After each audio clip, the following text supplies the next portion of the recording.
ফের ডিগবাজি হুমায়ুনের। ভোল বদল ভরতপুরের তৃণমূল বিধায়ক হুমায়ুন কবিরের।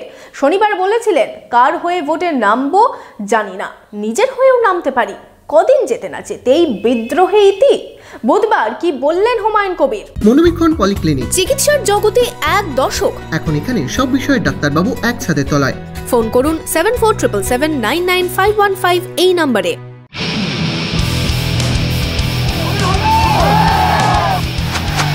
ভোটের হাওয়া।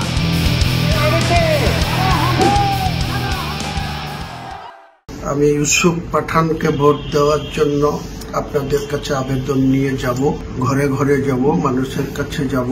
গর্জে ছিলেন কিন্তু বর্ষালেন না, ইতি টানলেন বিরোধিতায়। বিদ্রোহী হুমায়ুনের অবশেষে মুশিক প্রসব। 10ই মার্চ ব্রিগেডের জনজোয়ার থেকে বহরমপুর কেন্দ্রের প্রার্থী হিসেবে ক্রিকেট তারকা ইউসুফ পাঠানের নাম ঘোষণা করেছিল তৃণমূল কংগ্রেস। 11 তারিখই সরব হয়েছিলেন লোকসভা আসনে ইউসুফের নির্বাচন নিয়ে। হুমায়ুনের গলায় ছিল অভিমানের সুর। সরব হয়েছিলেন প্রার্থী নিয়ে।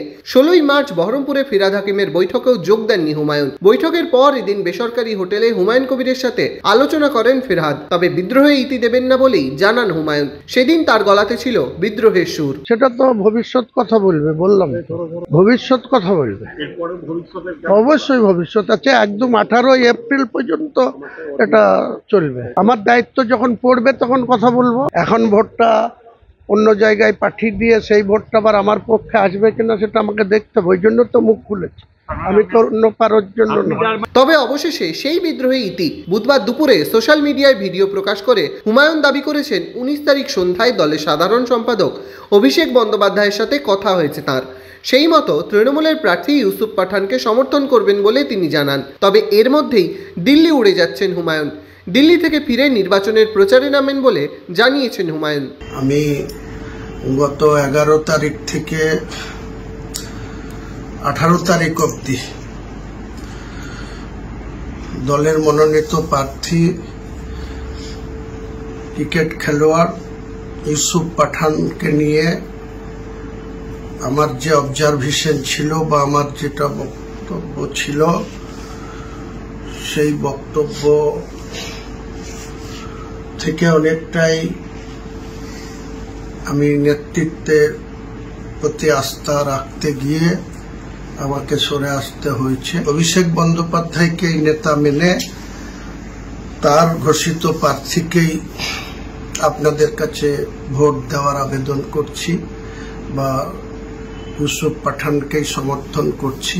আমি ইউসুফ পাঠানকে ভোট দেওয়ার জন্য আপনাদের কাছে আবেদন নিয়ে যাব, ঘরে ঘরে যাব, মানুষের কাছে যাব। যদিও হুমায়ুনের ভোল বদল নিয়ে কটাক্ষ করতে ছাড়েনি কংগ্রেস। মমতা ব্যানার্জি একটা মাদুলি দেবে, যেমনভাবে সাপের মাথায় একটা করে মাদুলিটা ঘুরিয়ে দেয় আর ফোনাটা নেমে যায়, হয়তো এরকম একটা কাণ্ড ঘটতে পারে। তা আমার ভালো লাগছে যে আমার সেদিনের কথাটা যে আজকে প্রমাণিত হচ্ছে যে মাদুলি দিয়ে দেওয়া মানে হুমায়ুন কবির আবার তার ফোনাটা নেমে যাবে। তা হয়তো সেই কথাটা হয়তো সত্যি হচ্ছে। জানি তৃণমূল সব নামবে, তৃণমূলের দুষ্কৃতি নামবে, তৃণমূলের পুলিশ নামবে, তৃণমূলের মাস্তান নামবে, সব নামবে। এটা ধরে নিয়েই কংগ্রেস তৈরি। এবার দেখার হুমায়ুন কবির কবে প্রচারে নামেন।